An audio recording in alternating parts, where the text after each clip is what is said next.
Hello and welcome to Community Link. My name is Christian Hoffman. I'm the host and vice president at Community Missions, and this Community Link is Community Missions' opportunity to talk a little bit about our programs and how we serve the community and how you out there that are viewing may be able to take part in those services or to help us to do just that. I am joined today by Reverend Mark Breese, our agency minister at Community Missions, and we will have him with us in just a moment. First off, just wanted to say thank you to all those that participated in some way, either as a sponsor or a donor, or maybe even attended our Evening of Compassion. So that's one of our big fundraisers that we have. We held it on Friday night, March 21st, at the Niagara Falls Convention Center. It was a great night. We gave away a lot of prizes. A lot of people were made very happy, and we talked a little bit about our 100th anniversary, which we're going to be doing probably one of our shows here on to commemorate that and to talk a little bit about how the mission got started and how we've evolved over the years. So thank you so much. We had about 135 baskets, about 200 gift cards that we gave away, some bigger prizes even on top of that. Many wine bottles were donated. So thank you again to all those that participated by sponsoring or donating some of those things or attending, of course, as well.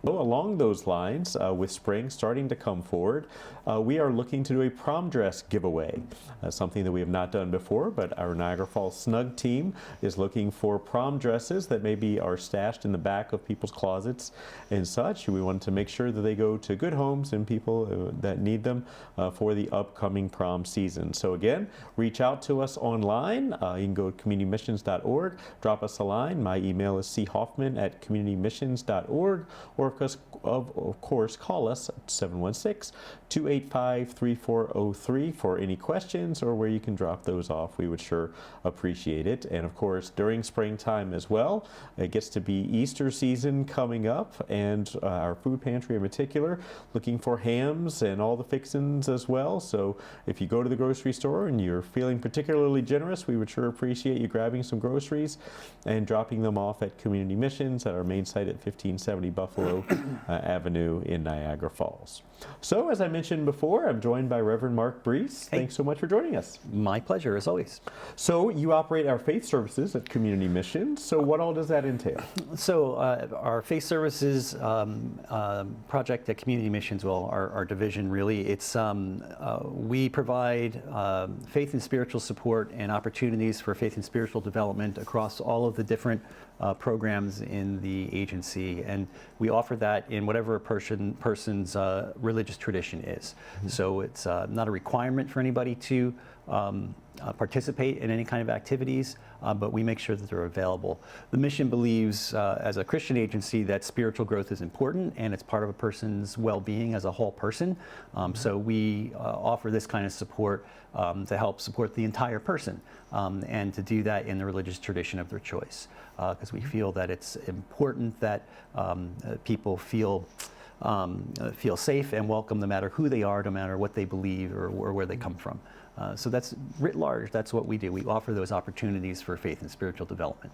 And on a regular basis, let's say weekly, what does that actually look like in the programs? Yeah, sure. So a number of ways that we do that. We do offer a weekly chapel service, which is a Christian service. We're a Christian agency. It's ecumenical. Everybody is welcome. Mm-hmm. During months like now, we're in Ramadan now. We don't have any Muslim clients in our homeless shelter at this point, but in the past when we have, or if anybody comes in during it, we will help them with their fast during Ramadan, and make sure that they'll adjust like the meal times a little bit so they can sort of begin and break their fasts at the right times. And if they want to get out to be part of one of the many different Muslim communities in Niagara Falls in the area, we'll arrange to help get them to those evening services where there's a gathering and worship time where they break their fast together. And whatever a person's religious tradition is, we'll take care of that. If they need to eat kosher or halal, we'll work with them to do that with the food that we provide people there.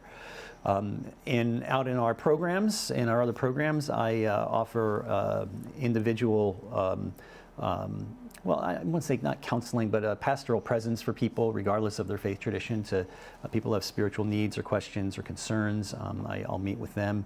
I have weekly groups that I do at each of our community residences in We have 2 in Niagara Falls and 1 in North Tonawanda, so that we have just a time of discussion and looking at different topics that people might be interested in. One of our residents just asked me a few weeks ago about if I'd ever seen Joseph in the amazing Technicolor Dreamcoat. Sure. So it crosses, that crosses Christian, Jewish, and Muslim traditions, actually. So in terms of that sacred text, so we're going to be looking at that story of Joseph, one of the patriarchs of Judaism, and also important in Islam. And we will look at all of that. Yeah. So and eventually watch the movie. So, or the Donny Osmond version of the musical, the stage video of that. So we try and do fun things like that. But yeah, it's really just being present there to let people know that they have that opportunity for that kind of support in their life. Because faith and spirituality really often works into a person's recovery plan with mental health, or while they're in the shelter, working to get things, to get their to get things back on track. That's often a part of it for some people. It's not for everybody, and we don't push it on anybody, but we're there and we just want to make sure it's available to them. Right. Wonderful. Yeah. And then the calendar certainly presents other opportunities yes. as well. So let's jump right into my big thing. All right. Can we jump into the big thing? Absolutely. So on April 3rd at Niagara University, we have the beginning of our inaugural event for a project called What Do They Believe Anyway? Mm-hmm. This emerged out of a couple of places for me when a lot of times over the last 19 years I've been involved with the mission, our residents and clients would ask me, what does a Presbyterian believe? What does a Catholic believe? What does a Muslim believe? And so a long time ago, I would start bringing in people from those faith traditions, and then we have just a little meeting with the clients that were involved and have them talk about, well, what does that person believe anyway? The other thing I noticed was that a lot of times our staff didn't have some basic knowledge about religious traditions, because our staff, some are Christian, some are other faiths, some are, the majority are largely secular in one way or another. I grew up in the 80s, and they were still teaching in history classes. You learned about the Reformation, and you learned about these things, but I guess not so much now. People would say things to me over the years, and it happens a few times a year. Sally, one of our clients, wants to speak with you, and I'll say, oh, well, what's their religious tradition? And they would say, oh, well, they're not Catholic. They're not Christian. They're Catholic, or they're Baptist. They're not Christian, or they're Muslim, but I can't find a church to go to, right? So it's just I feel that it's a basic need for people in helping professions to just have that baseline, just a little bit of knowledge, not be a religious scholar, but just know a little bit about what a faith tradition is about, what its practices and beliefs are, the worldviews that come out of that, because that can often affect how a person sees things. I grew up as a Protestant, and we're very good, as a Protestant Christian, we're good at carrying around lots of guilt, and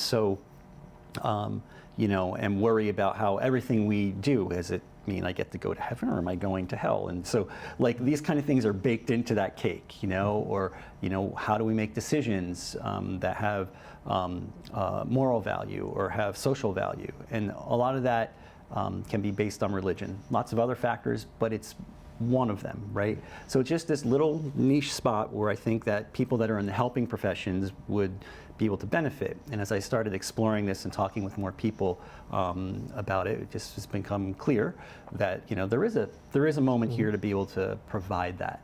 So this is the first of these events. This one's a panel discussion. It's at Niagara University, April 3rd from 5:30 to 5:30 to 7. But if you come at 5, there's refreshments and stuff early. But you do need to pre-register.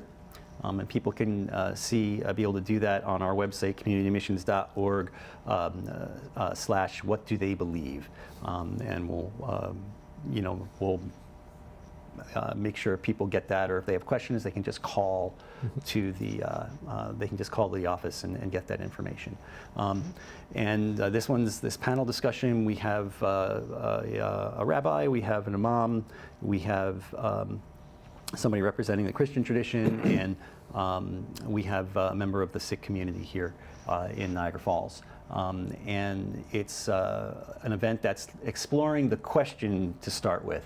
Why is it important, in particular for helping professionals, to to ask that question, what do they believe anyway, right? To sort of get, to start this series of events. And then we're going to continue on. We'll probably our next event, we're hoping to have it sometime in May. We'll have a date set before April 3rd, so we can tell people that attend that first event and get that out. But then we'll focus down on specific religious traditions. Those events, some of them, the majority of them will probably be online events. Either a large Zoom meeting with again a practitioner of that particular faith tradition, and we'll get down into the nitty-gritty of it. What does worship in the Sikh community look like, right? What are some of the practices and beliefs that they have? What's a little bit about where it came from and when it started? How does that kind of work into the way people understand society and the world and their place in it? Sometimes too, it's like, if you ask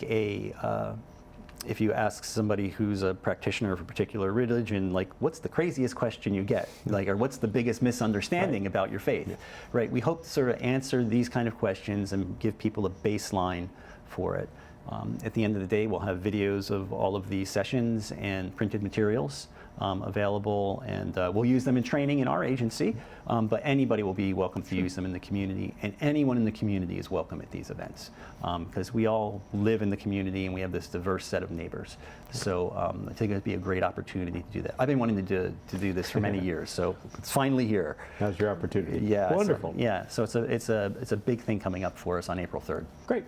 So again, my name is Christian Hoffman. I'm the host here at Community Link. I'm joined today by Reverend Mark Breese. This is Community Missions opportunity to talk a little bit about our programs and how you out there might be able to help us to provide those programs or to access them. And particularly today, we're talking about the What Do They Believe Anyway series coming up on April 3rd, at least the kickoff for it. Yep. And so you mentioned just a minute ago with that panel discussion, and just let's get your take quickly. Why is it important for the helping professions to understand what somebody that they're helping that is Sikh or Muslim or something? Yeah, I mean, I guess I would, the answer to that is always going to come from that particular tradition, right? So I can't really speak to those. What I can speak to is from my own tradition as a Christian who's out of the Protestant wing of it and a Baptist, right? I grew up as a Baptist.